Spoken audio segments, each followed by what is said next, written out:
দেখুন এই বাচ্চাটি ছোট হয়ে জন্ম হয়েছিল যে তাকে কাপড় পরানোর জন্য চোখে লেন্স পরতে হতো। চোখে লেন্স। क्या देखना पड़ रहा है? এমনকি তাকে ঘুম পাড়ানোর জন্য তার মাকে সারা রাত জেগে থাকতে হতো, যার কারণে বাচ্চাটার বাবাকে সারাদিন তার সব কাজ করতে হতো। हाँ बेटा खेलेगा फ्री फायर।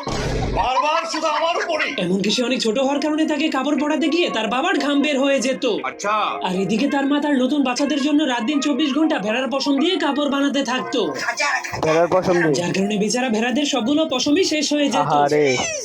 এরপর বেচারা আঙ্কেল যখনই তার বউয়ের আলমারিটাকে খুলে দেয় তখন সে ওই আলমারি ভর্তি করে রাখা কাপড়গুলোর নিচে চাপা পড়ে যায়। এই জন্য সে ঘরের কাপড়গুলোকে কমানোর জন্য কুকুর, বিড়াল এমনকি ইঁদুরের পায়েও সেই কাপড়গুলোকে পরিয়ে দেয়। হয় কি? रोम रोम भाइयों। এরপর দিনের বেলা সেই বাচ্চাটার বাবা মা তাকে পার্কে ঘোরানোর জন্য নিয়ে যায়, কিন্তু একদিন রাতের অন্ধকারে তাদের ঘরের পালিত বিড়ালটাই তাদের বাচ্চাটাকে খাওয়ার জন্য চুরি করে নেয়। দেখুন তারপর কি হয়। কিন্তু সে বাচ্চাটাকে খেতে গেলেই একটা কাক এসে সেই বাচ্চাটাকে তার কাছ থেকে কেড়ে নিয়ে যায়। भाई आज ऑमलेट नहीं बनाऊंगा।